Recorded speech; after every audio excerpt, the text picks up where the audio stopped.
C'est pas en train de... C'est en cours. Donc,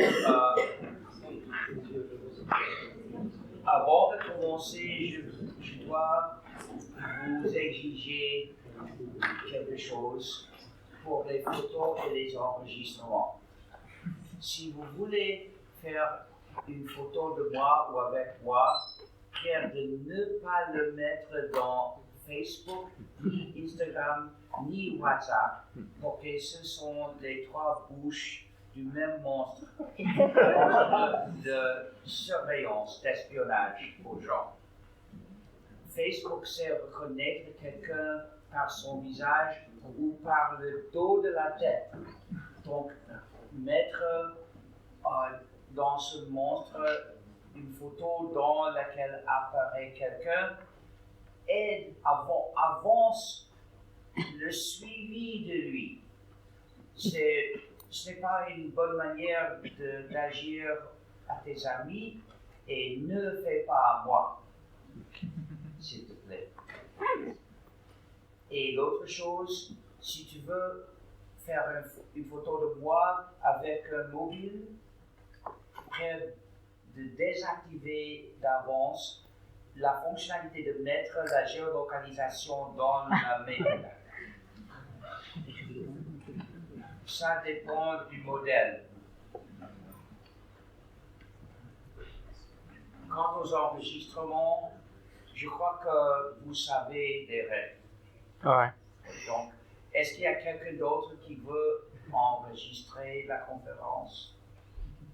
Il s'agit de comment distribuer les copies de manière éthique, qui respecte la liberté des autres. Est-ce que c'est un enregistreur ou quoi? C'est un laser, je crois. Un laser. Oh. Enregistrer avec un laser serait un peu difficile. Moduler le rayon avec ma voix. Ça se peut. Et effectuer un enregistrement dans la mur. Donc, c'est quoi le logiciel libre? Ça signifie le logiciel qui respecte la liberté et la communauté des utilisateurs. Donc, en anglais, je dois emphasiser qu'il s'agit du logiciel libre et pas gratuit. En français, c'est plus clair. Et je peux expliquer le logiciel libre en 3 mots. Liberté, égalité, fraternité. Les droits de l'humain. Je ne dis plus les droits de l'homme, parce que les femmes méritent les mêmes droits. Donc je dis les droits de l'humain, c'est-à-dire les choses que l'État français ne respecte plus.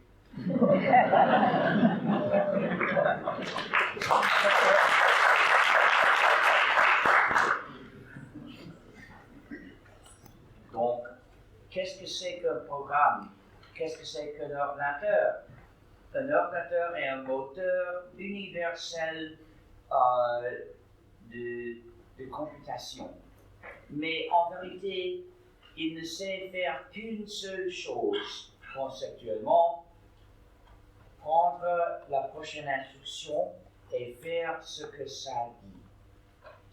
Puis la prochaine instruction et faire ce que ça dit. Puis la prochaine, des millions de fois par seconde. L'ordinateur prend une instruction et fait ce que ça dit. Mais les instructions viennent d'un programme. Donc, selon quelles instructions existent dans ce programme-ci, l'ordinateur peut faire ça ou ça ou ça ou ça, quoi que ce soit, sauf les choses impossibles. Il y a des choses qu'aucun ordinateur ne peut faire, mais dans le domaine du possible, chaque ordinateur peut faire n'importe quoi, donner le programme avec des instructions adéquates. Donc, qui donne les instructions à ton ordinateur? Tu peux croire que ce soit toi, mais en réalité, normalement, c'est quelqu'un d'autre. Tu peux croire que ton ordinateur t'obéisse, tandis qu'en vérité, il obéit toujours son vrai maître. Et il fait ce que tu proposes quand le maître est d'accord.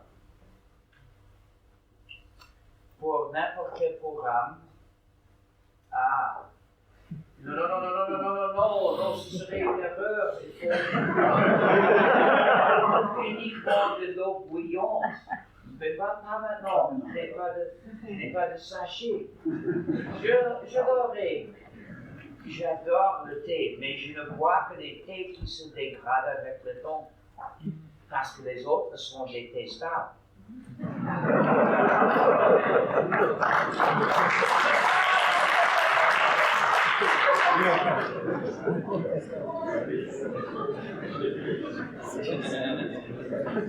C'est insupportable pour vous.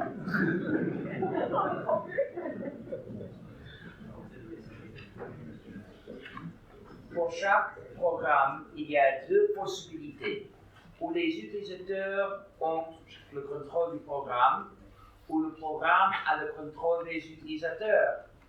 Mais toujours l'un ou l'autre parce que d'autres possibilités n'existent. Donc, quand les utilisateurs ont le contrôle du programme, c'est du logiciel libre. Pourquoi? Le logiciel libre respecte la liberté et la communauté des utilisateurs. Mais c'est quoi la liberté? C'est le contrôle de ta propre vie, le contrôle des activités que tu fais dans ta vie. Mais si tu utilises un programme pour faire l'activité, le contrôle de l'activité requiert le contrôle du programme. Donc, les programmes qui respectent la liberté et la communauté de l'utilisateur sont des programmes dont les utilisateurs ont le contrôle. Au niveau pratique, pour que les utilisateurs aient le contrôle du programme, le programme doit leur offrir les 4 libertés essentielles qui font donc le critère pratique pour un programme libre.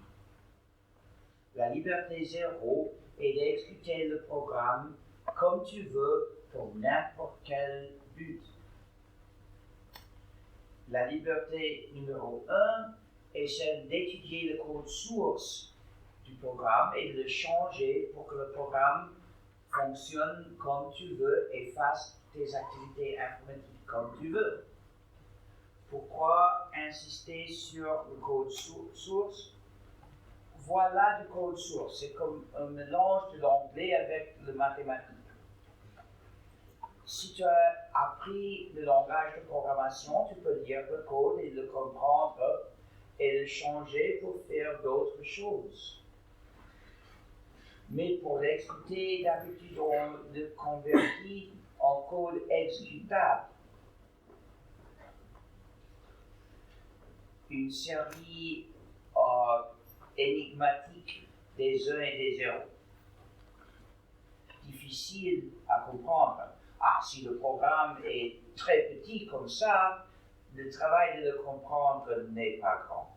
Mais si le programme est un peu plus grand, le travail de le comprendre dure du temps. Mais pour un programme réel qui contient peut-être 100 millions de chiffres 1 et 0, le travail est énorme, presque impossible. Si difficile qu'on ne pense jamais à le faire, sauf comme dernier recours en cas de désespoir. Donc, pour que les utilisateurs puissent vraiment étudier et changer le code source, étudier et changer le programme, il faut venir avec le code source. Donc, c'est une des requis de la liberté numéro 1. C'est correct ou non? Oui. Merci.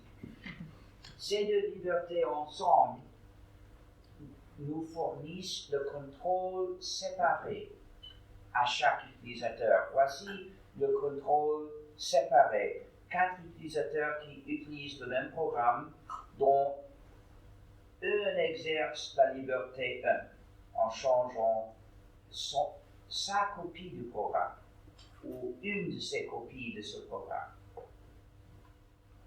Et les autres l'exécutent sans le changer. Le contrôle séparé est essentiel, mais il ne suffit pas parce que la majorité des utilisateurs ne savent pas programmer. Mais ils font de l'informatique sans savoir écrire du code. C'est normal aujourd'hui. Mais eux aussi méritent le contrôle de leur informatique. Comment peuvent-ils influer dans les décisions sur le fonctionnement du programme sans savoir programmer? Grâce au contrôle collectif, c'est-à-dire la liberté de collaborer avec les autres en changeant le programme pour fonctionner comme les utilisateurs désirent. En haut, voilà un groupe d'utilisateurs qui collaborent en changeant un programme. Les deux à droite changent le code. Ils touchent le code. Évidemment, ils savent programmer. Le troisième à gauche ne touche pas le code. Peut-être il n'est pas programmeur, mais il participe dans les décisions du groupe sur quel changement faire. C'est comme ça que le non-programmeur peut participer dans les décisions, dans le contrôle, dans l'exercice du contrôle d'un programme. Ceux qui collaborent comme ci sont ceux qui veulent collaborer. Voilà deux autres utilisateurs en bas qui utilisent le même programme dans la version originale, sans le changer, sans participer dans le groupe. Pourquoi est-ce que tous les 5 ne collaborent pas? Peut-être ils ne se connaissent pas, peut-être quelqu'un ne veut pas. C'est à eux de décider de collaborer ou pas.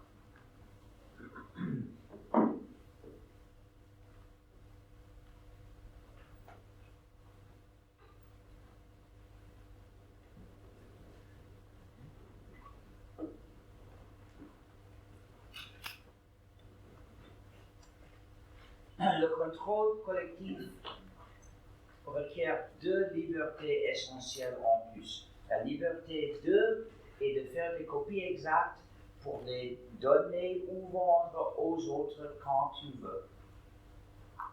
Et la liberté 3 est de faire des copies de tes versions modifiées pour les donner ou vendre aux autres quand tu veux. Ces 2 libertés ensemble rendent possible la collaboration en groupe. Quand un utilisateur, un membre du groupe fait une version modifiée, par la liberté 3, il peut en faire des copies pour distribuer aux autres membres du groupe, puis n'importe qui dans le groupe peut, par la liberté 2, en faire des copies exactes de la même version nouvelle, c'est-à-dire pour les redistribuer aux autres dans le groupe. Mais le groupe n'est pas obligé d'avoir ni une liste de membres, ni une structure formelle. N'importe quel utilisateur qui collabore sont un groupe aujourd'hui. S'ils collaborent aujourd'hui, ils sont un groupe aujourd'hui. Donc, les libertés 2 et 3 ne portent pas de limite sur à qui tu peux donner des copies ou vendre des copies. Donc, chaque utilisateur peut même offrir des copies au grand public, quand il veut. Donc, si le programme porte les 4 libertés essentielles, les utilisateurs en ont le contrôle séparé et collectif. Donc, c'est un programme libre. S'il porte les 4 libertés complètes, sans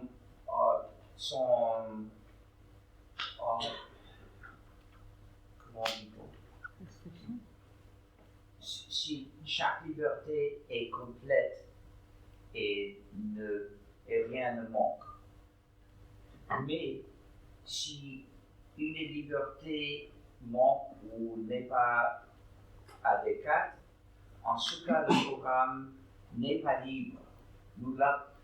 Ce programme a le contrôle des utilisateurs et son propriétaire a le contrôle du programme. Donc, à travers ce programme, le propriétaire exerce du pouvoir injuste sur les utilisateurs du programme. Voici l'injustice inhérente de n'importe quel programme pas libre. Nous l'appelons privateur parce qu'il prive de la liberté à celui qui l'utilise. Un programme avec la tendance de priver aux gens de leur liberté. Donc, les programmes privateurs ne doivent pas exister.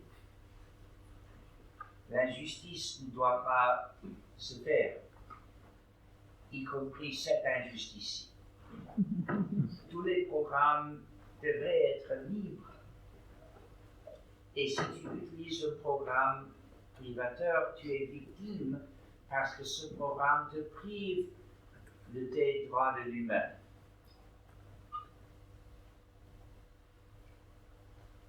Il te prive de ta liberté parce que tu ne peux pas le changer ni faire avec ce que tu veux.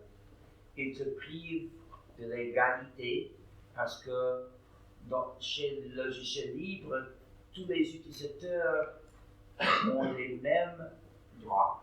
Mais chez le programme privateur, c'est le propriétaire qui décide les droits de chacun.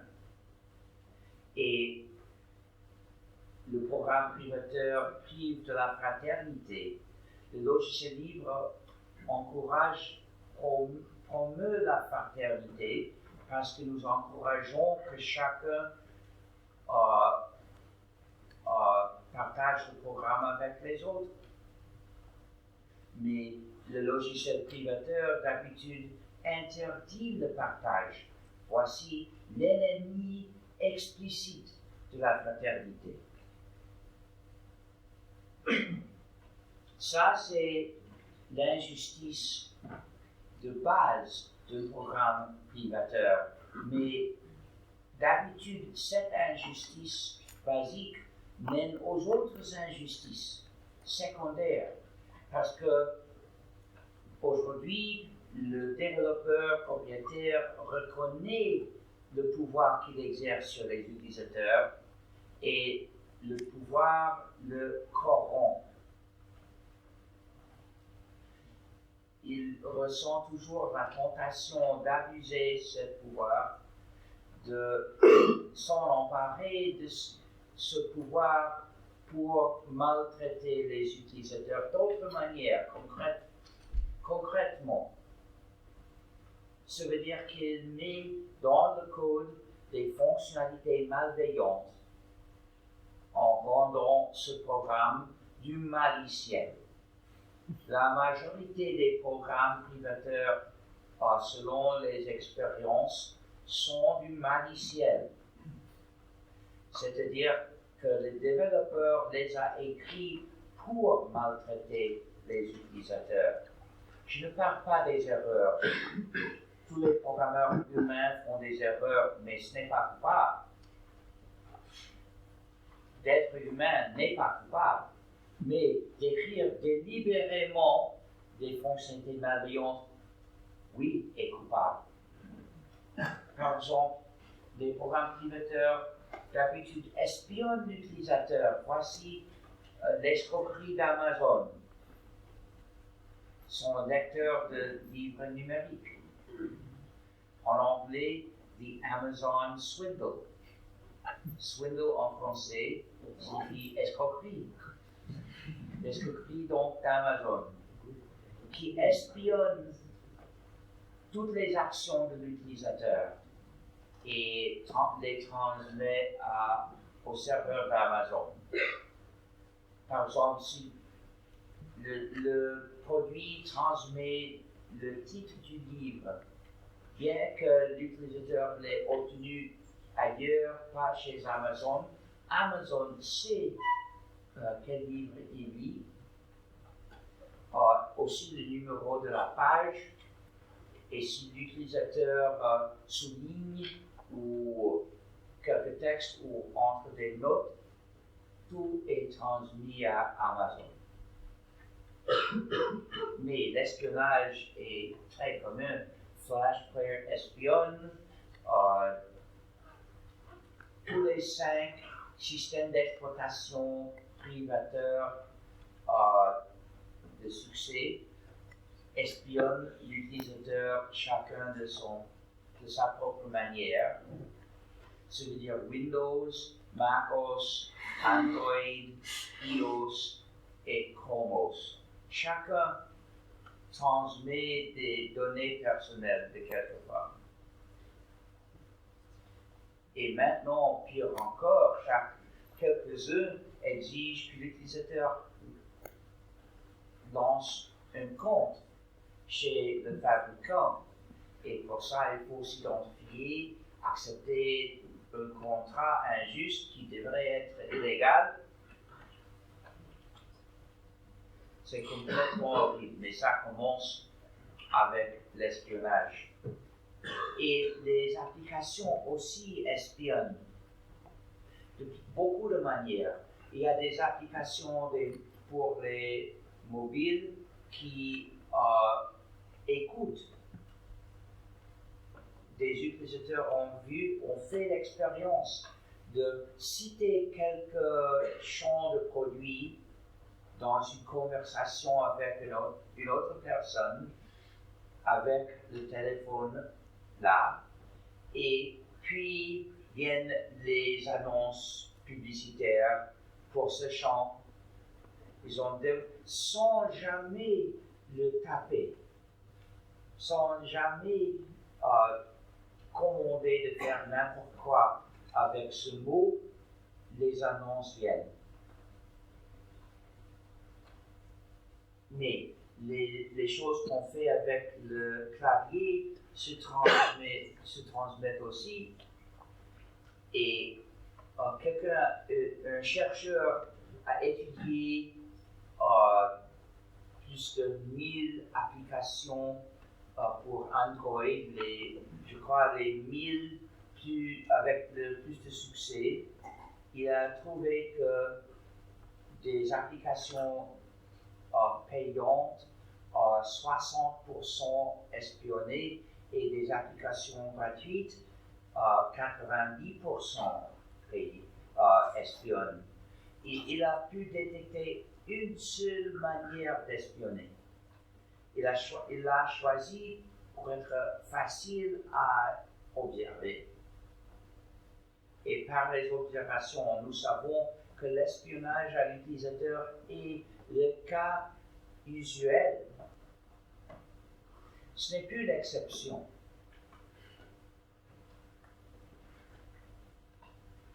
Il y a aussi, mais le pire cas est pour les applications de streaming et de mobilité, parce qu'ils identifient l'utilisateur et ils suivent les activités. Pour les applications de streaming, il faut s'identifier, puis ce programme fonctionne avec un site web spécifique qui gère un dossier de l'utilisateur. Qu'est-ce qu'il a écouté? Qu'est-ce qu'il a lu ou regardé? Mais ce doit être illégal. pour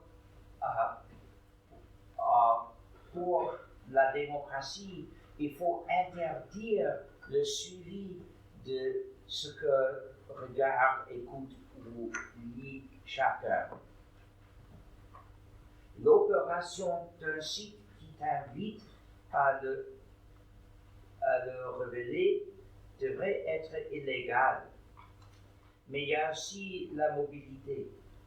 Il y a des sites comme Uber et Lyft. Ah, je dois demander si les taxistes, les chauffeurs de taxi adorent le Saint Hubert.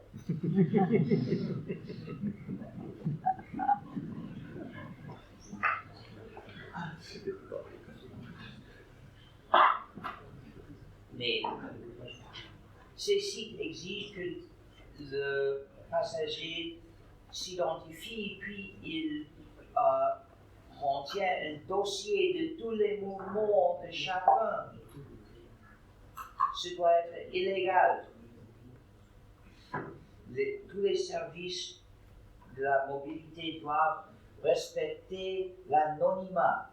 La protection des données ne suffit pas parce qu'il y a des manières de contourner ces protections. Par exemple, l'État français avait un système très fort de protection des données. Même pour les flics, pour savoir où tu es allé, il fallait un ordre du tribunal. Ça, c'est la protection forte. Mais ils ont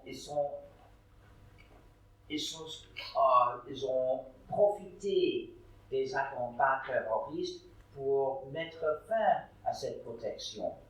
D'abord, c'était un état d'urgence, mais maintenant, vous vivez dans un état d'urgence permanente. Ils ont autorisé que pour la supposée sécurité, l'État peut prendre toutes les données, peut suivre tout le monde.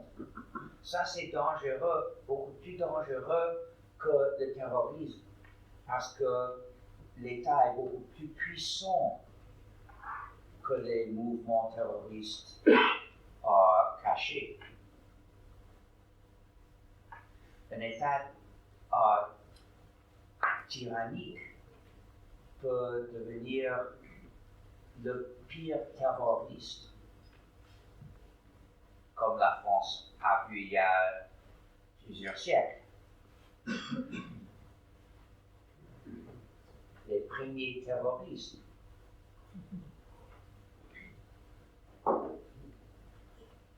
Mais ces deux exemples aussi démontrent que beaucoup de programmes privateurs ne fonctionnent qu'avec un seul site en communication.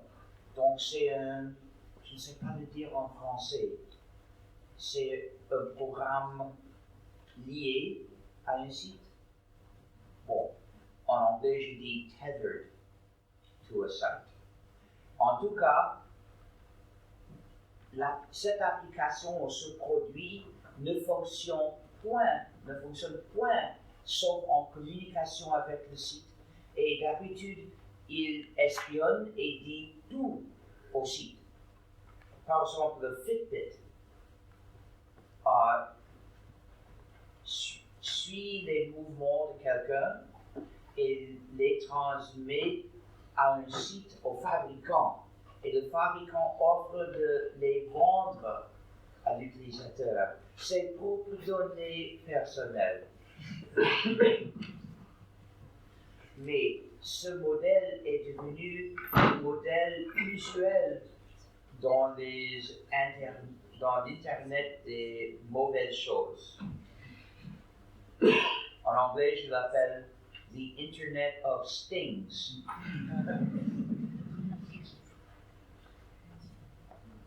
Parce que c'est l'Internet d'espionnage.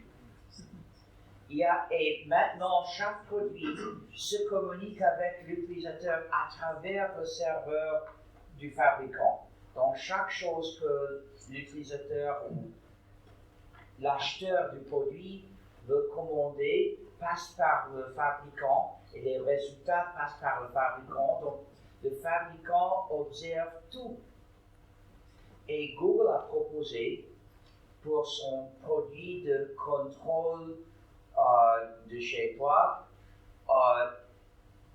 que quand tu mets ce produit en contact avec un autre produit, comme peut-être une lampe, pour pouvoir allumer et éteindre la lampe par ce produit, qu'il a proposé d'exiger au fabricant de la lampe de transmettre toujours à Google tous les changements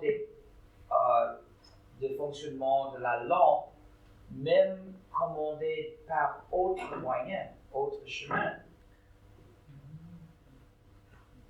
Donc, ce serait une conspiration d'espionnage. Mais il y a même un jouet sexuel fabriqué pour accepter des commandes à distance de quelqu'un d'autre. Ça peut être agréable peut-être, mais les commandes passent par le fabricant. À le voir, je soupçonnais sur le champ qu'il y avait de l'espionnage. Mais en fait, quelqu'un a vérifié la présence de l'espionnage, que le fabricant espionnait tout, mais aussi il avait conçu le produit pour l'espionnage, parce qu'il a mis un thermomètre dans le produit, avec lequel déterminer à chaque moment si le produit est en contact avec un corps humain. Et je suppose qu'aussi comment le produit est en contact avec le corps humain. Parce que ça change, je suppose, la température. Et évidemment, si un produit est lié à quelqu'un, il faut le rejeter. C'est du maliciel. Mais il y a aussi la possibilité du sabotage. À n'importe quel moment, le fabricant peut éteindre ce serveur-là et le produit arrête de fonctionner, arrête d'accepter les commandes. Si un jour, ce serveur-ci ne gagne pas assez d'argent pour valoir ses coûts, le fabricant l'éteint et ça a lieu, même Google l'a fait.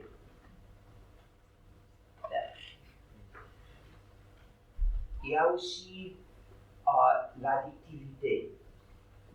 Beaucoup de jeux, les jeux d'habitude sont les jeux informatiques normalement sont privateurs et ils sont conçus pour attirer très fort l'attention du joueur pour qu'il soit presque impossible d'arrêter. Et ça aussi est une fonctionnalité malveillante, c'est du maliciel. Il y a aussi la gestion numérique des restrictions. C'est en anglais Digital Restrictions Management ou DRM. La fonctionnalité de refuser de faire ce que tu veux. Cet exemple est l'infâme règle qui attaque l'utilisateur pour lui faire mal s'il essaie de copier quelque chose ou même regarder quelque chose sans être autorisé. C'est du maliciel, mais c'est assez commun. L'escroquerie d'Amazon qu'on fait du DRM, ça veut dire des menottes numériques, et aussi les 5 systèmes d'exploitation usuels privateurs et beaucoup d'applications qui traitent des œuvres. Il y a aussi des arrière-portes, des portes dérobées. L'escroquerie d'Amazon contient une porte dérobée pour supprimer des livres à distance. Nous le savons par observation. Il n'y a pas manière d'étudier le code secret, code source secret de programme privateur. La seule manière de savoir s'il contient une porte dérobée est d'observer la porte en fonction. En 2009, Amazon a supprimé des milliers d'exemplaires d'un livre en envoyant des commandes à des milliers d'escroqueries pour supprimer ce livre-là. Des utilisateurs ont vu disparaître ce livre en train d'être lu. Il était en train de lire et ce livre n'existe plus. Veux-tu deviner de quel livre il s'agit? C'était 1984 de George Orwell. C'était pour nous enseigner une leçon. Mais malheureusement, le monde n'a pas appris cette leçon. Il fallait rejeter à jamais de tels produits. Il y a d'autres produits avec des portes dérobées. Par exemple,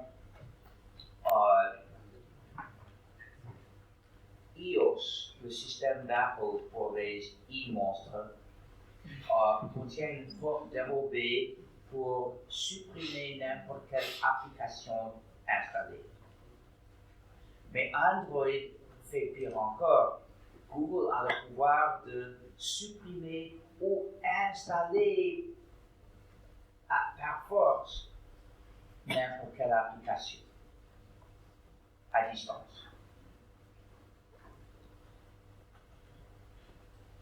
Une porte dérobée dans une voiture sans conduction peut être très dangereux parce que tu peux entrer dans le taxi sans conduction et commander d'aller à la gare.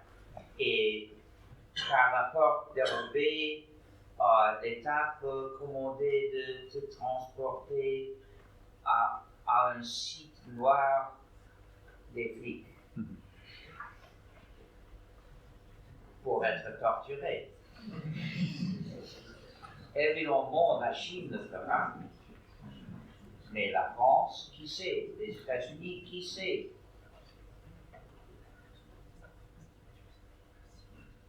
Donc, un taxi sans conduction serait confiable uniquement s'il ne sait pas qui est le passager. Il faut assurer l'absence d'instruments pour déterminer l'identité du passager. Et si c'est ta voiture personnelle, tu dois exiger que tout le logiciel soit libre pour que des utilisateurs, des propriétaires du même modèle puissent s'assurer qu'il n'y ait pas de porte dérobée. Il y a aussi le censure. Parce que Apple a lancé la pratique de censurer les applications dans la boutique d'Apple pour les e-monstres. L'utilisateur est bloqué d'installer d'autres applications que ce qu'Apple a approuvé. Et Apple pratiquait pendant des années, exerçait à sa volonté ce pouvoir pendant des années jusqu'à 2017, quand la Chine a ordonné, a commandé Apple de censurer pour la Chine, de bloquer toutes les applications de réseaux virtuels privés. Et Apple se trouvait obligé d'obéir. Apple ne pouvait pas refuser, parce qu'Apple ne voulait pas perdre le marché chinois. Donc, depuis 2017, Apple censure pour la Chine. Et je suppose pour n'importe quel pays assez grand qui veut imposer la censure. Mais Apple se trouve obligé de censurer pour la Chine parce qu'Apple s'est doté de ce pouvoir. Si le e-monstre était comme tous les ordinateurs avant, Apple aurait pu répondre, mais la Chine, nous ne pouvons rien faire. Nous n'avons pas le contrôle de quelles applications chaque utilisateur installe.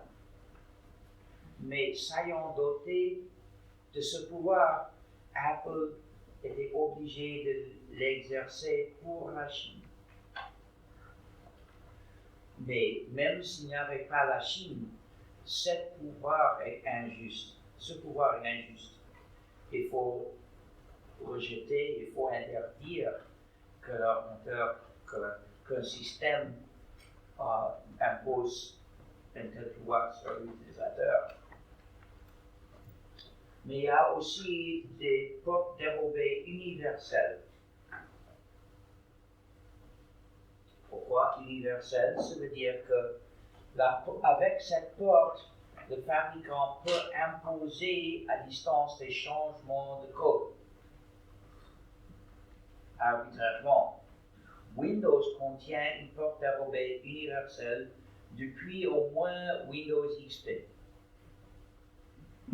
Des utilisateurs experts ont détecté la présence de cette porte dérobée. Ils ont démontré que Microsoft possédait ce pouvoir. Mais Microsoft n'a pas reconnu la présence de ce pouvoir dans Windows XP, mais dans Windows Vista, Microsoft a annoncé avec fierté ce pouvoir, mais sous autre nom. Ça s'appelle mise à jour automatique. Quoi? Windows Update. Oui, non. Ça veut dire mise à jour, mais en ce cas de fait, c'est que Microsoft peut commander la mise à jour, que l'utilisateur l'accepte ou non. C'est ça qui le rend une porte dérobée universelle. Le fait que l'utilisateur ne peut plus refuser. Mais d'autres. Et donc, l'utilisateur de Windows est la victime complète, la victime totale de n'importe quoi que Microsoft veut le faire. Si tu as Windows dans ton ordinateur, tu es complètement sous le pouvoir de Microsoft.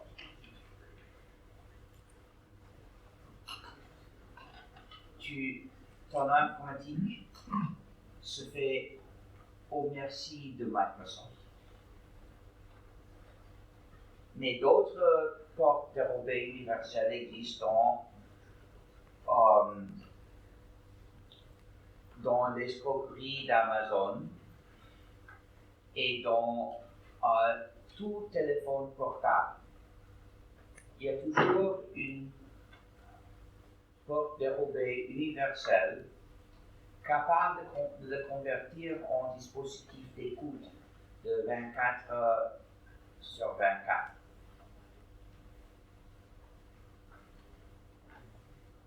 Vu que le téléphone portable transmet tous les plusieurs minutes un signal de localisation pour que le réseau de téléphonie sache où il se trouve. C'est aussi un produit pour te suivre. Donc, je l'appelle le rêve de Staline. Pour Staline, le téléphone portable aurait été le dispositif idéal pour imposer à chaque habitant de l'Union soviétique, mais heureusement la technologie n'existait pas à l'époque. Malheureusement, cette technologie existe aujourd'hui. Et presque tout le monde a accepté de porter un tel dispositif rêve de Staline, même sans menace. Évidemment, il ne défend pas fort la liberté. Moi, oui. Quand j'ai su ce que faisaient les téléphones portables, j'ai décidé de ne pas le porter, parce que c'est mon devoir de citoyen pour lutter pour la liberté, de refuser donc de porter le rêve de Staline.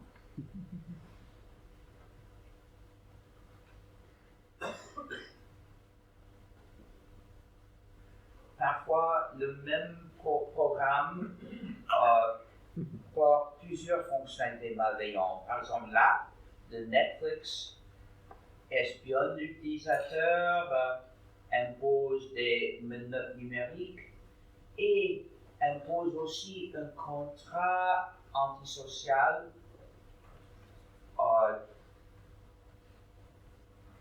où l'utilisateur doit accepter de ne pas partager des copies, de ne pas prêter la seule copie à un autre, de ne pas donner en cadeau la seule copie à un autre. Donc, c'est un contrat d'être mauvais membre de la société, de maltraiter les autres, toujours. Il faut ne pas accepter un tel contrat, mais si tu as accepté déjà un tel contrat, ce n'est pas une excuse pour se comporter comme ça. Tu dois le rompre. Tu es obligé moralement de le rompre, parce que tu ne dois pas traiter les autres comme ça. Mais sachant que en acceptant un tel contrat, je serais obligé de le rompre, je préfère de ne pas l'accepter. Je n'ai jamais accepté de ma conscience, de mon conscient, un tel consciemment. Je n'ai jamais accepté consciemment un tel contrat. Une autre chose que le propriétaire d'un programmateur peut faire pour attaquer des utilisateurs, qui n'est pas une fonctionnalité, il n'est pas dans le code du programme. Microsoft, quand il connaît une faute de sécurité dans Windows, la montre à la NSA, l'agence d'espionnage numérique des États-Unis, pour que l'agence puisse entrer dans les ordinateurs des clients de Microsoft même. C'est une trahison de tous les clients. Mais, et nous savons par la presse que Microsoft agit ici, agit comme ci. Mais les autres entreprises, qui sait? C'est une absence d'évidence, qui n'est pas l'évidence d'absence. Donc ça suffit pour démontrer que presque tout utilisateur du logiciel privateur est victime du maliciel privateur, parce que presque tous utilisent au moins un des programmes que je viens de citer.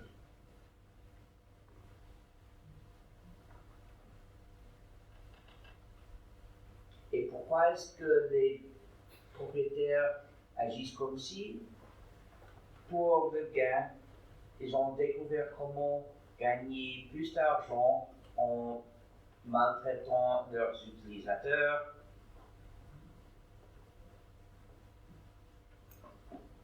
Il faut comprendre que chaque programme est capable d'être distribué comme du logiciel libre et chaque programme est capable d'être distribué comme du logiciel privateur et même d'être distribué de deux manières en même temps à la fois. Parce que le propriétaire ou celui qui est autorisé de le distribuer peut faire n'importe quoi. Ici, il peut le distribuer comme du logiciel libre et ici, il peut le distribuer comme du logiciel privateur. Il n'y a pas de contradiction quand le même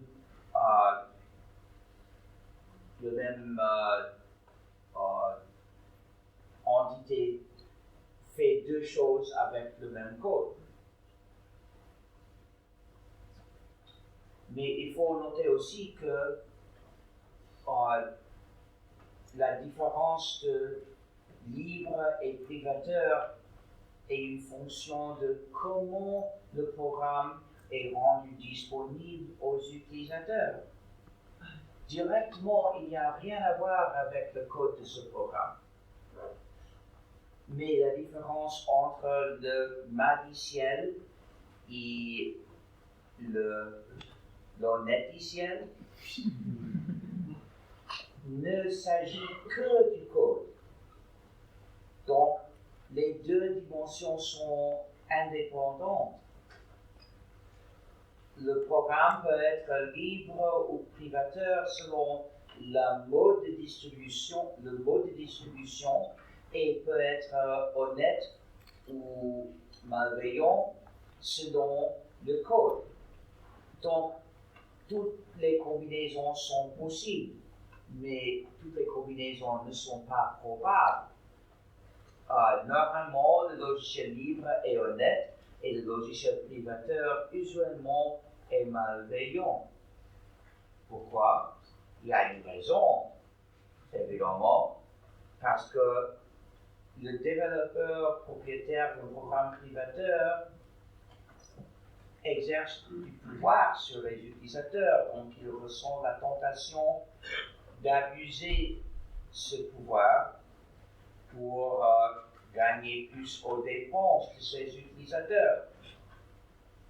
Donc, et dans le champ de logiciel privateur, les développeurs, les entreprises ont perdu complètement l'éthique. Il est devenu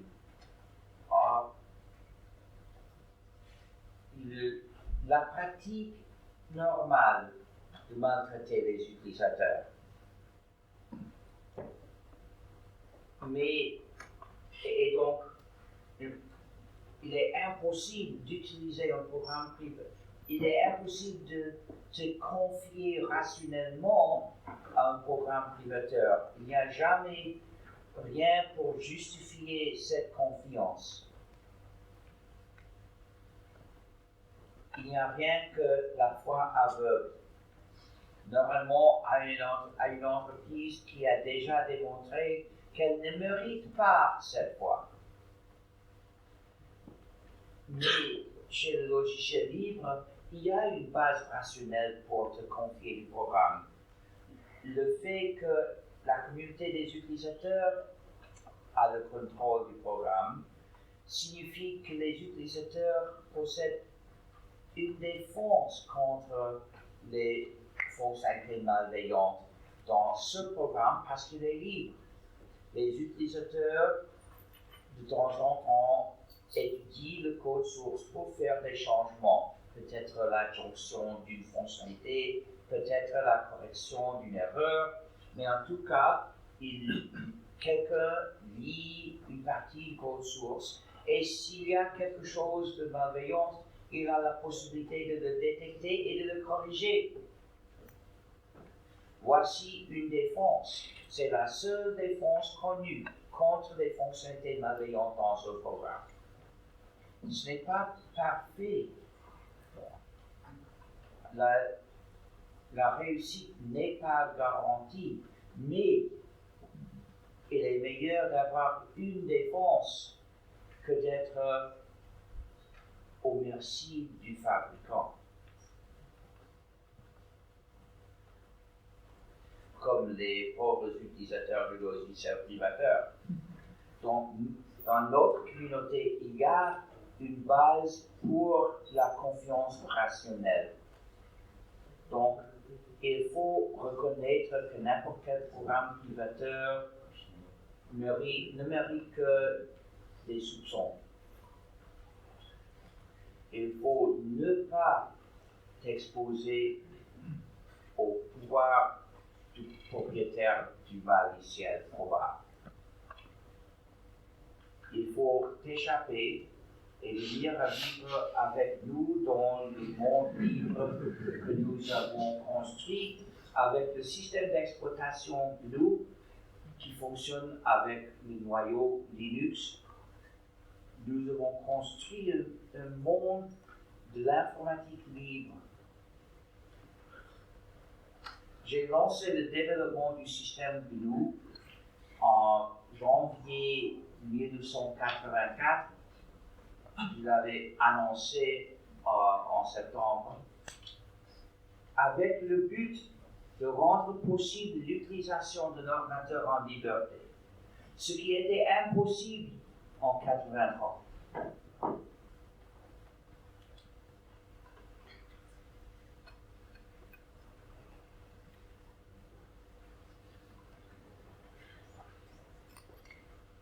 C'est dommage. J'ai oublié mon autre bouteille de crème hydratante dans l'appartement. Incommode. Et donc, avec le but de rendre possible l'utilisation de l'ordinateur en liberté, parce que l'ordinateur requiert un système d'exploitation.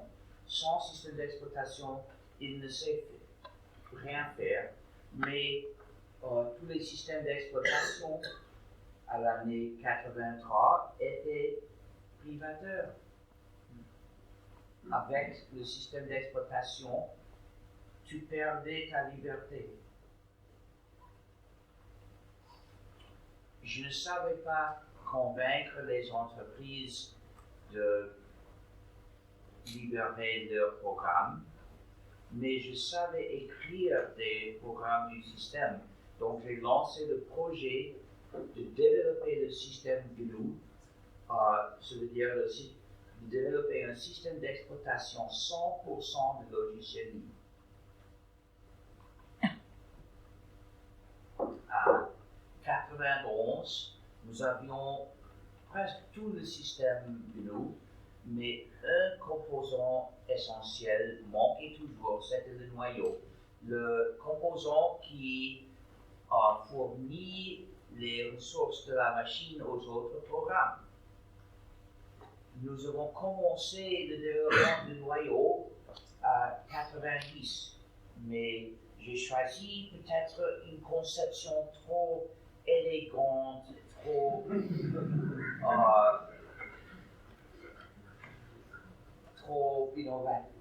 innovative, et le développement d'une version de preuve a duré 6 ans. Mais heureusement, il ne fallait pas attendre, parce que en 91, M. Torvalds a écrit un autre noyau avec la conception ordinaire, traditionnelle, et il l'a fait fonctionner dans 1 an. Mais en 91, Linux n'était pas libre. Il portait une licence trop restrictive, mais à 92, il a changé de licence, il a adopté la licence publique générale de GNU. Et donc Linux était libre et la combinaison de GNU et Linux ensemble faisait un système d'exploitation libre. Pour la première fois, il était possible d'acheter un PC et d'utiliser en liberté.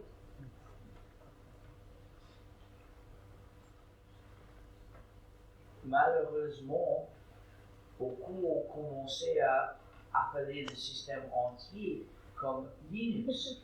Ça veut dire attribuant notre travail à un autre, ce qui n'est pas beau. Rien de reconnaître notre travail en appelant cette combinaison GNU et Linux. Rien de nous donner la reconnaissance égale. Je crois que selon les coutumes et les jugements normaux, c'est la bonne chose à faire. Nous le méritons. Mais c'est important pour nous. Ce n'est pas qu'une chose personnelle. Nous avons besoin que les gens connaissent le système GNU pour qu'ils connaissent aussi notre philosophie du mouvement logiciel libre. Linux, le noyau, est associé avec une autre philosophie qui rejette nos idées libertaires.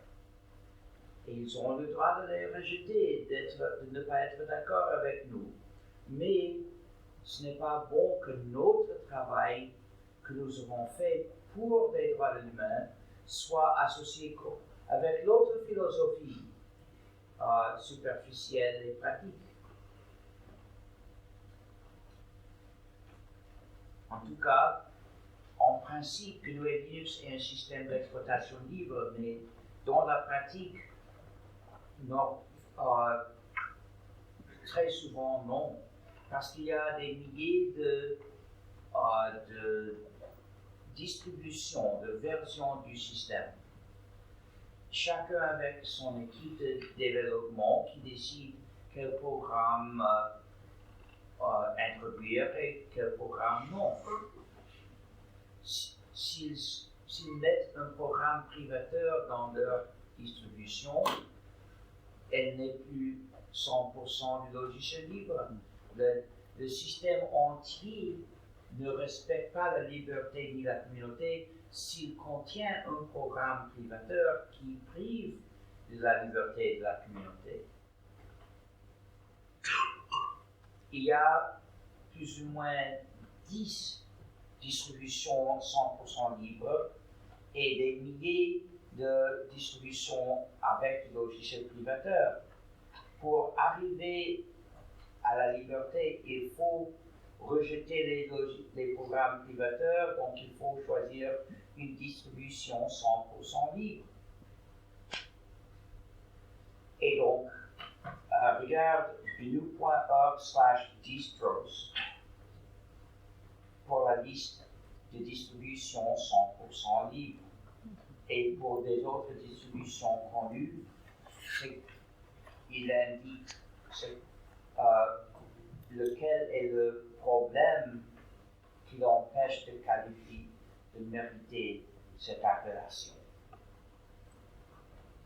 Et nous avons besoin d'autres développeurs pour améliorer les distributions libres. Ne lance pas une autre distribution libre.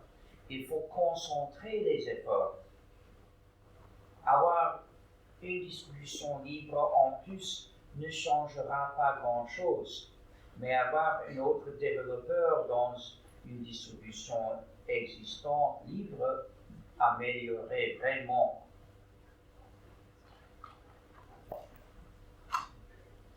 Les distributions pas libres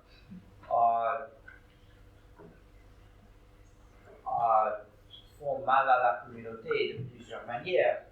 Une chose, c'est beaucoup connaissent les noms de ces distributions, de quelques-unes, et en installant une distribution pas 100% libre, tu n'arrives pas à la liberté. Tu viens proche. L'utilisation, par exemple, de Ubuntu est beaucoup meilleure que l'utilisation de Windows ou de MacOS. Mais tu n'arrives pas à la liberté. Et souvent, tu ne te rends pas compte de ce qu'il y ait une autre étape, un autre pas à faire pour y arriver. Les gens ne le savent pas parce que les distributions non libres ne le disent pas. Les développeurs d'Ubuntu pourraient dire tu mérites la liberté dans ton informatique, mais nous ne l'offrons pas. Ils pourraient le dire, mais ils ne le disent pas. Ils préfèrent de distraire l'attention de l'utilisateur à d'autres choses. Ils disent, nous essayons d'offrir la meilleure possible expérience d'utilisateur. Donc, ils posent uniquement des questions pratiques, pas les questions morales. Et comme ça, ils enseignent à valoriser la commodité et pas la liberté.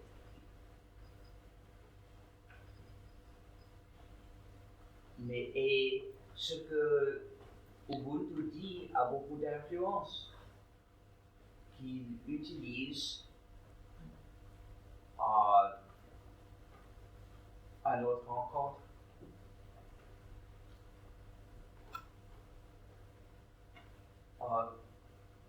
Si tu n'es pas programmeur, levez la main.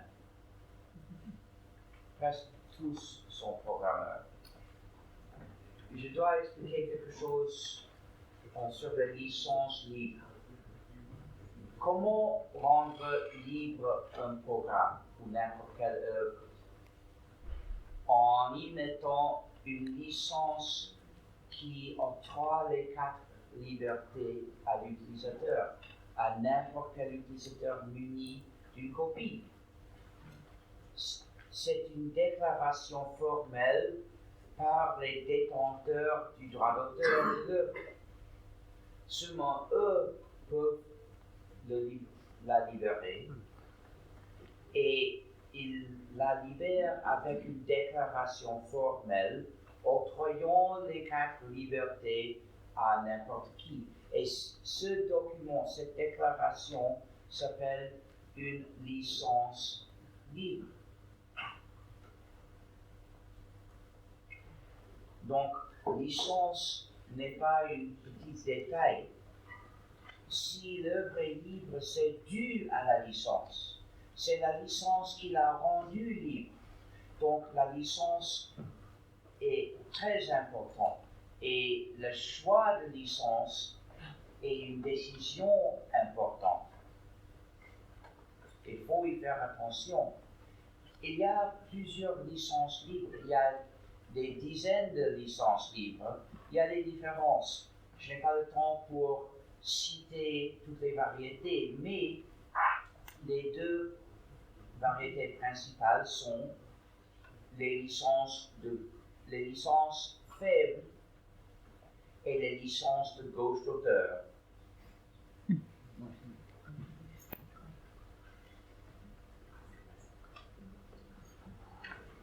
Les licences faibles permettent presque n'importe quoi.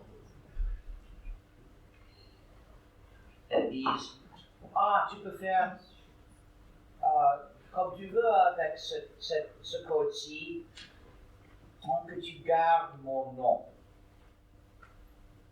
C'est libre comme ça. Si tu reçois une copie qui porte cette licence, c'est du logiciel libre, pourquoi pas l'utiliser? Moi, je les utilise aussi. Mais les licences faibles permettent trop. Ils permettent même de convertir le code libre en code privateur. Donc Apache est du logiciel libre publié sous une licence web. Mais IBM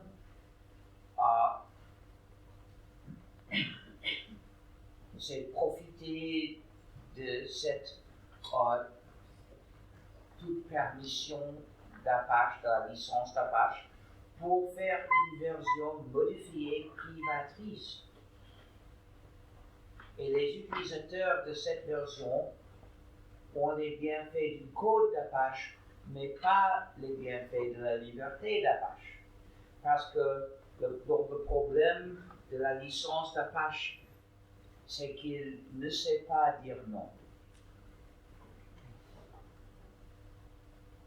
Ayant vu un tel cas à 85, j'ai reconnu que pour que tous les utilisateurs des programmes de GNU soient libres, je devrais faire quelque chose pour éviter tel résultat. J'ai inventé le gauche d'auteur en anglais, ça s'appelle copyleft. Et ce jeu de mots se traduit en français comme gauche d'auteur. En lieu du droit d'auteur, il y a le gauche d'auteur.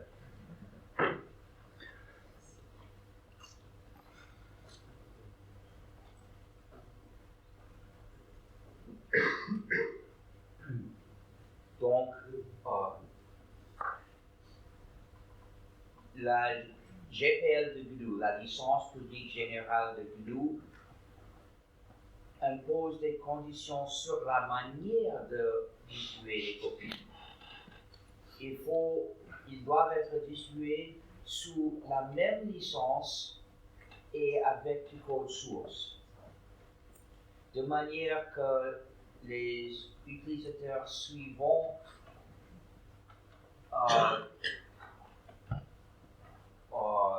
jouissent des mêmes libertés. Pas seulement théoriquement, mais pratiquement aussi. Et comme ça, il est illégal de faire une version modifiée privatrice. Tu es autorisé de distribuer des copies uniquement sous les mêmes conditions de liberté, avec les mêmes 4 libertés essentielles. Donc, IBM, face à l'interdiction de faire ce qu'il a fait à Apache, contribue à la version principale libre du programme. Donc, IBM devient bon membre de la communauté, étant nié l'option de se comporter mal. Le gauche d'auteur est un instrument pour organiser la coopération en interdisant la trahison à la société.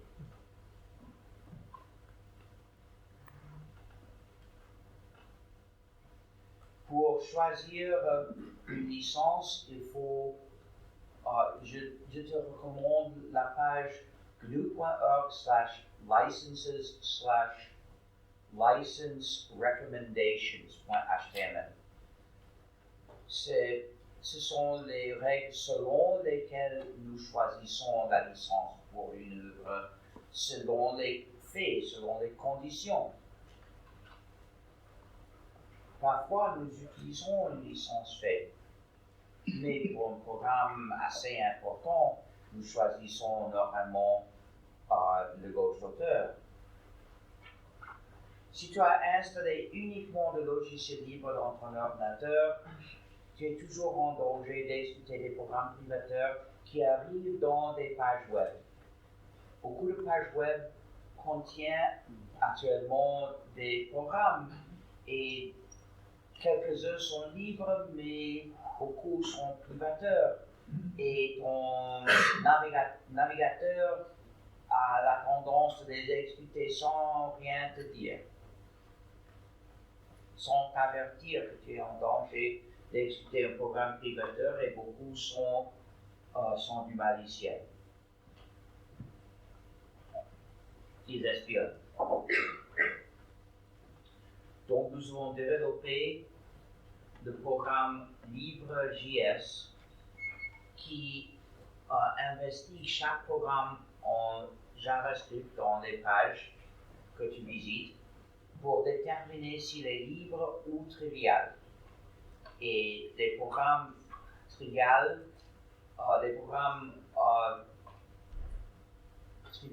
triviaux peuvent s'exécuter et les programmes libres aussi. Pour les autres, LibreJS les bloque et t'indique sur l'écran que cette page contient des programmes JavaScript bloqués. Tu as l'option de les autoriser et aussi ce programme sait t'aider à te plaindre à la gestion du site. Il cherche heuristiquement dans le site comment et où envoyer la plainte. Comme ça, te plaindre devient rapide et donc il est utile de te plaindre. En 10 minutes par jour, tu peux te plaindre à 10 sites différents.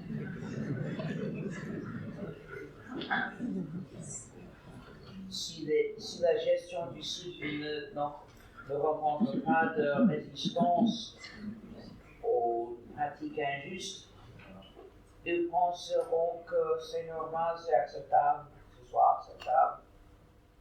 Il y a une autre manière de perdre.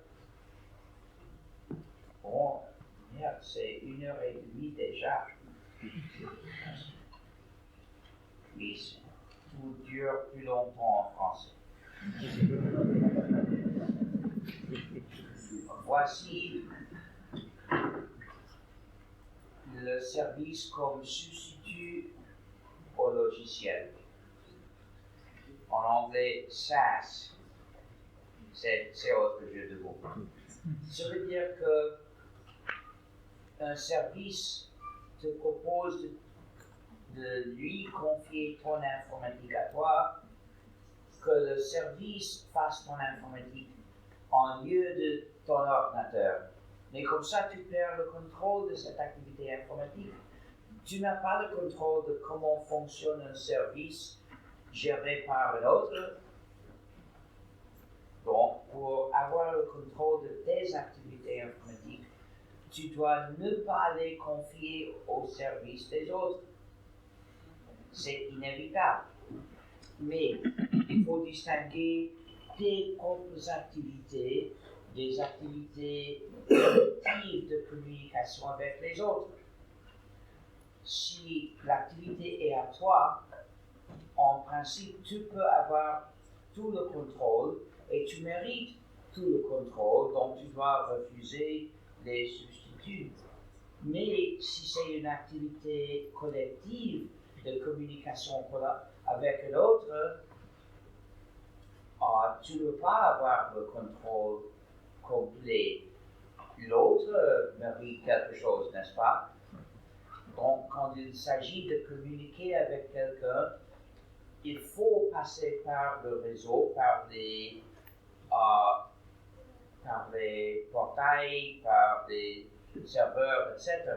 C'est inévitable. Au moins, passer par les ordinateurs des autres, on peut imaginer, il y a déjà des programmes fédérés ou distribués. Par exemple, par la communication, il y a GNU Jami, qui s'appelait Ring avant, qui fonctionne assez bien, je l'ai utilisé depuis un mois. Mais pour beaucoup de choses, il n'y a pas de tel programme. Et en tout cas, les paquets doivent passer par Internet, par les gateways. C'est inévitable. Donc, on ne peut pas refuser l'utilisation des nodes de l'Internet.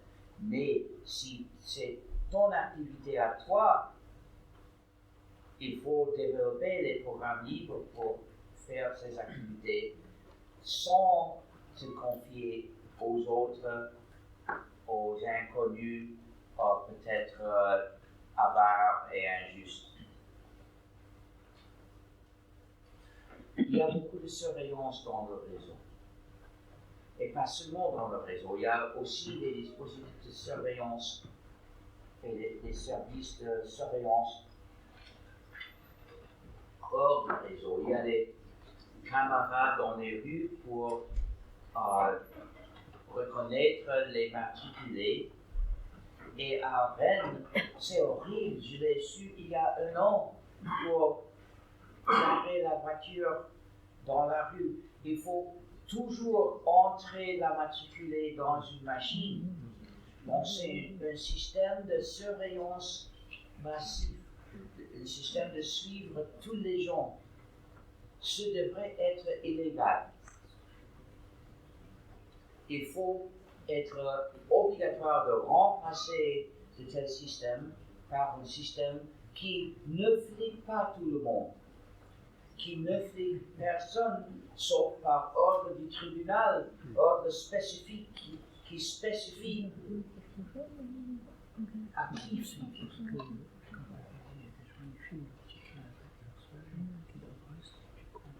Mais il y a aussi dans l'Internet beaucoup de surveillance, fait souvent par les services.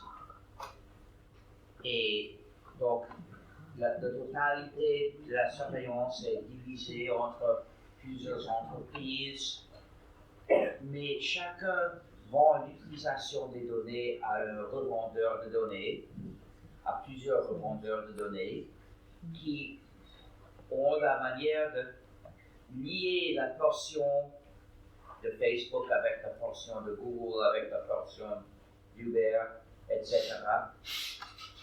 Donc, ce que le revendeur de données possède est comme ça. C'est la totalité, ensemble, combinée. Et aux États-Unis, c'est l'FBI qui a le pouvoir de prendre chaque base de données en sa totalité et de les combiner comme il veut et de les offrir aux autres agences gouvernementales. Donc l'État reçoit la totalité de la surveillance ensemble. Et enfin, il y a la sénateur Warren vient de proposer de facturer les grandes entreprises, ce qui serait bon. Il est toujours bon de rompre les grandes entreprises en morceaux. Il faut éviter l'existence des entreprises si grandes. Mais quant à la surveillance, ça ne changerait pas grand-chose parce que les revendeurs de données pourront continuer de les combiner et l'État pourra continuer de combiner tout. Donc, pour vraiment réduire la surveillance, le flicage, il faut interdire que les données soient accumulées. Il faut assurer la possibilité de l'anonymat.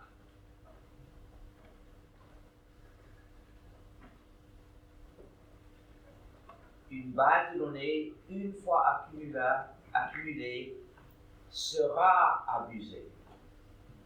Il y a plusieurs chemins pour l'abuser. L'organisation qui a ramassé les données peut le faire. Des employés de l'organisation peuvent le faire, peut-être illégalement, mais ils le font. Les données peuvent filtrer ou peuvent être prises par des crackers et être abusées. Et l'État peut les prendre tous et les abuser. Et voilà le plus grand danger, parce que l'État est très puissant, plus puissant que n'importe quoi. Et l'État doit être puissant pour bien faire sa mission. Mais vu que l'État est puissant, il faut la garder sous contrôle. Et voilà la démocratie, que le peuple ait le contrôle de l'État, de ce que fait l'État. Mais l'État a la tendance de faire des choses cachées, secrètes, peut-être immorales, assez souvent. Donc, comment pratiquer la démocratie si nous ne savons pas ce que fait l'État? Seulement grâce aux lanceurs d'alerte. Donc, la démocratie dépend des lanceurs d'alerte. Mais comment lancer l'alerte si l'État peut toujours t'identifier et te mettre en prison? Très peu oseraient le faire sous telle menace. Donc, il faut assurer que l'État n'est pas capable d'identifier normalement les lanceurs d'alerte. Mais si l'État sait toujours qui va où, qui se communique avec qui et que fait chacun, il peut toujours les identifier et donc plus de démocratie.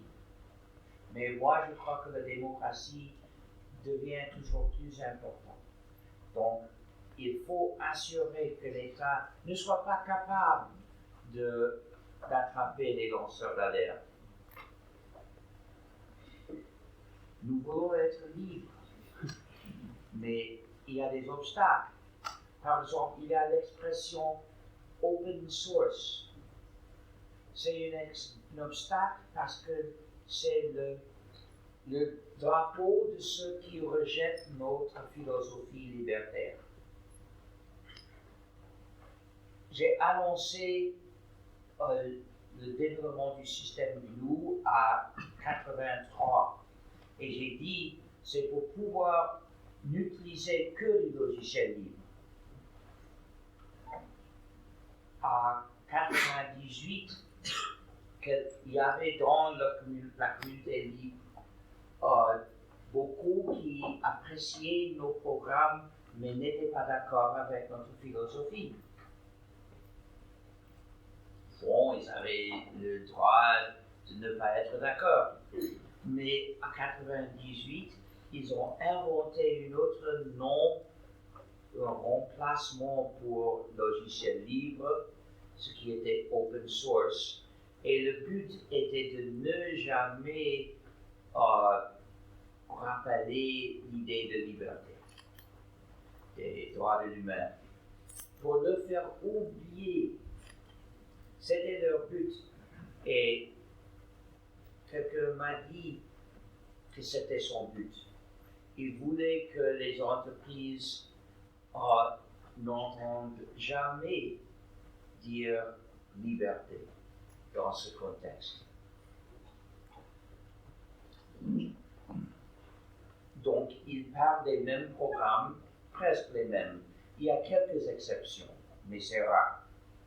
La grande différence est au niveau philosophique, où il présente une philosophie basée uniquement sur des valeurs pratiques, davantage pratiques. Et le contraste entre ce que nous disons et ce qu'ils disent est énorme. Nous disons qu'un programme doit être libre, que développer un programme privateur est de faire mal à la société. Il faut ne pas le faire.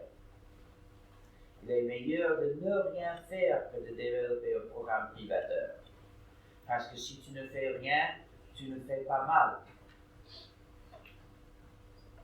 Mais eux, ils ne parlent que d'avantages pratiques. Si tu veux distribuer un programme, nous te proposons de permettre que les utilisateurs le redistribuent et le modifient parce que comme ça, ils pourront améliorer la qualité du code. Rien de plus profond que ça. Mais malheureusement, à 98, la majorité était d'accord avec eux parce que toutes les entreprises dans notre champ ont opté pour code open source. Et dès lors, dans les médias importants, on entend presque toujours open source, très rarement logiciel libre. Donc, pour informer les utilisateurs de notre système, de nos programmes, nous devons faire un effort. C'était à 98 que j'ai commencé à voyager souvent pour faire des conférences, parce qu'il faut le faire. Mais moi, je peux en faire assez. Il faut ton aide. Donc, si tu veux nous aider, la manière plus simple est de dire toujours libre et jamais ouvert, ni fermé. Tu as le droit de dire ce que tu veux, mais si tu dis ouvert et fermé, tu appuies l'autre tendance, l'autre philosophie. Pour appuyer notre mouvement, il faut dire le nom de notre mouvement, le mouvement logiciel libre. Chaque fois que tu dis libre, tu démontres que tu valorises la liberté, bien que les autres peut-être non. Autre obstacle est quand le mode d'emploi d'un produit physique est secret. Souvent, c'est comme ça. Le fabricant veut te vendre le produit, mais refuse de te dire comment l'utiliser. En lieu de ça, il t'offre un programme privateur gratuit, mais pas libre, pour gérer le support physique. Mais nous ne devons pas accepter un programme privateur, ça prive de notre liberté, donc il faut le remplacer par du libre, par le moyen de la rétro-ingénierie. La rétro-ingénierie est essentielle pour découvrir le mode d'emploi. Et une fois découvert le mode d'emploi, il faut passer à un programmeur pour écrire le remplacement libre. Ce travail n'est pas la partie difficile, c'est découvrir le langage de communication entre le produit physique et le logiciel. Si tu veux faire une contribution très importante au logiciel libre, une contribution technique très importante, fais la rétro-ingénierie. Et cette université devrait enseigner la rétro-ingénierie, spécifiquement pour découvrir les langages de communication des produits physiques. Pas seulement parce que le mouvement d'avance à la liberté en a besoin, mais aussi parce que c'est une carrière professionnelle lucrative. Il n'y a pas assez qui le font. C'est une opportunité. Pourquoi ne pas en profiter? Mais quant aux écoles, les écoles doivent enseigner uniquement le logiciel libre. Quand je dis les écoles, ça veut dire du jardin d'enfants à l'université. Et aussi l'éducation aux adultes. Et quand je dis enseigner, ça ne se limite pas à l'instruction formelle de l'utilisation d'un programme. Non, quoi que ce soit que l'école fait pour diriger, qui tend à diriger les étudiants à utiliser utiliser un programme spécifique doit les diriger un programme libre. Parce que enseigner l'utilisation de programmes privateurs et de semer la dépendance dans le futur. Est-ce possible de vous dire plus tôt? Peut-être 600 millilitres. Merci.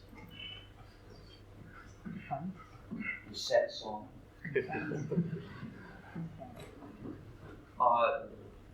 C'est comme enseigner un programme privateur, c'est comme enseigner à fumer là-bas.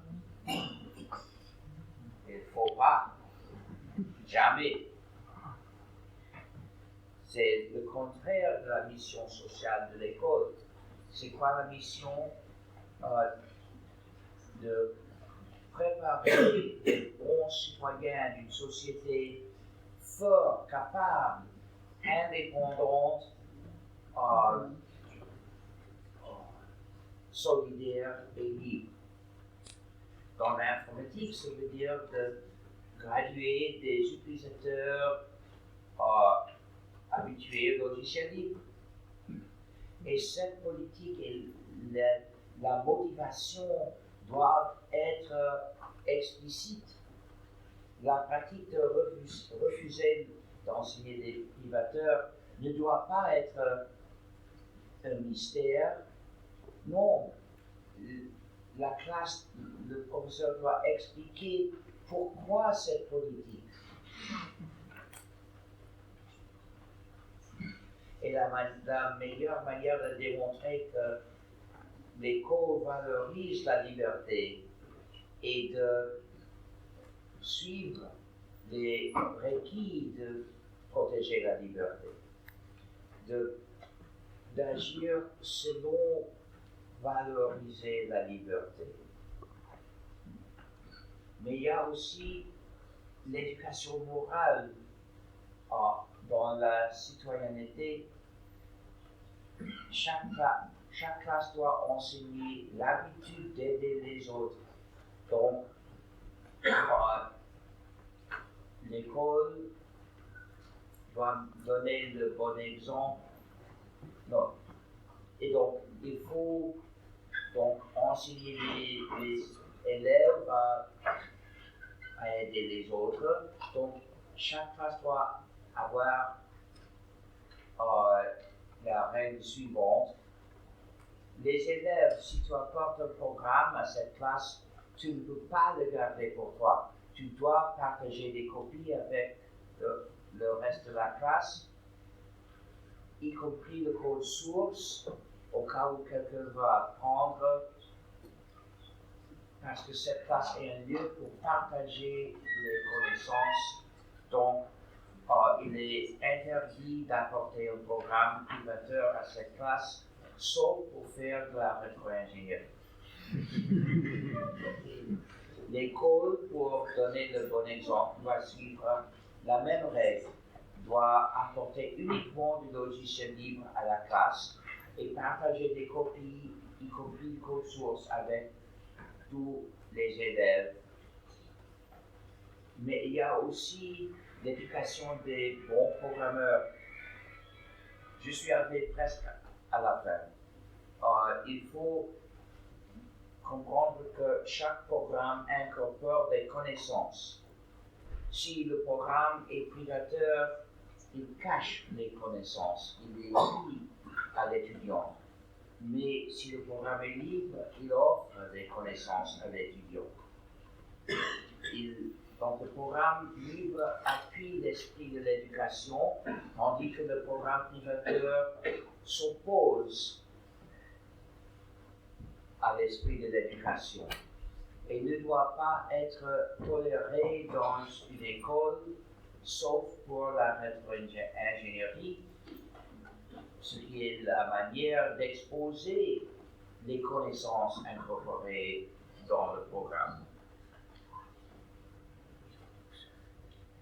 Et comment est-ce qu'on apprend à écrire bien le code? en lisant beaucoup de code et écrivant beaucoup de code. Mais comment écrire beaucoup de code? Qu'est-ce qu'il faut faire? Est-ce que c'est un animal? Oh oui, c'est un animal. Maintenant, j'ai horriblement chaud.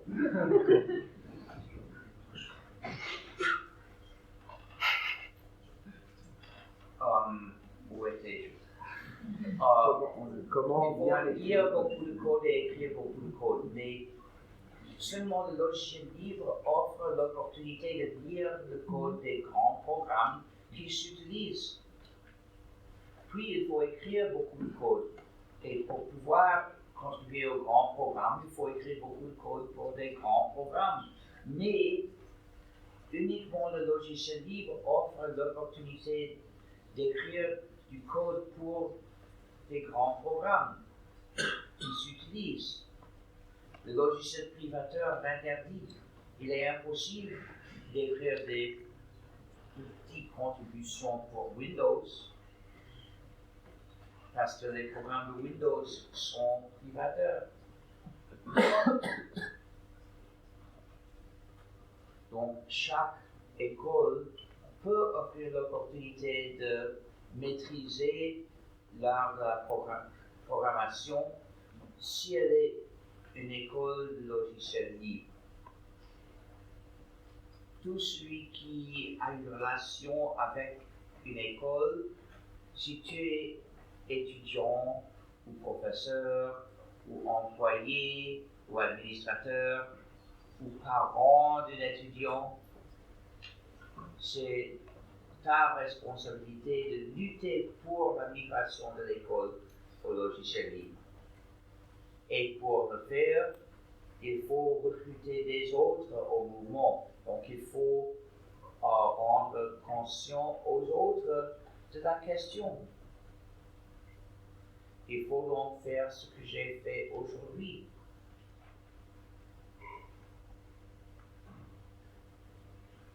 Maintenant, les droits humains dépendent les uns des autres. Ça veut dire que si nous perdons un droit humain, il devient plus difficile de protéger les autres droits humains. Vu que l'informatique est devenue important pour faire beaucoup de choses importantes dans la société, le logiciel libre, ça veut dire le contrôle de notre informatique, est aussi devenu un des droits humains essentiels pour protéger, pour défendre les autres droits humains. Et parfois, la défense de la liberté exige des sacrifices. Dans l'autre champ, pas souvent des grands sacrifices. Il s'agit des incommodités, de faire un effort, d'accepter que quelque chose soit incommode jusqu'au développement d'un remplacement libre pour un programme privateur. Mais quand tu valorises assez la liberté, le sacrifice et la perte de liberté, et tu dis, je refuse de sacrifier ma liberté pour avoir cette commodité. Comment nous aider? Si tu es bon programmeur, tu peux écrire des contributions au programme libre. Mais beaucoup ne savent pas programmer, il y a d'autres manières de contribuer. Tu peux organiser l'activité du mouvement pour promouvoir et exiger le logiciel libre. Il faut des conférenciers. Si tu veux faire une contribution vraiment grande au mouvement, tu peux te faire conférencier. Si tu veux le faire, écris-moi. Écris-moi un courriel. Il y a une organisation qui s'appelle Toastmasters. Il y a probablement un groupe ici. Et donc, il est prêt? Oui, oui. Oh, merci. Est-ce que j'ai mis...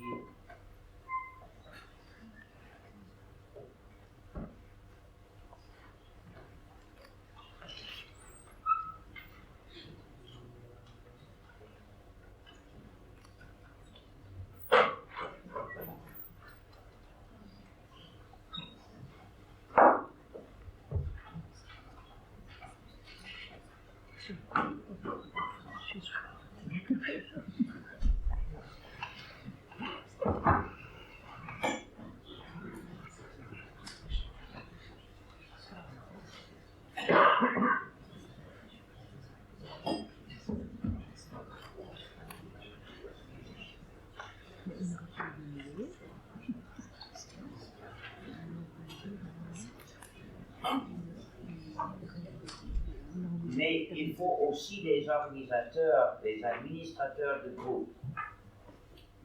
Celui qui gère la liste de membres et sollicite des contributions annuelles et organise des réunions, invite des conférenciers, etc.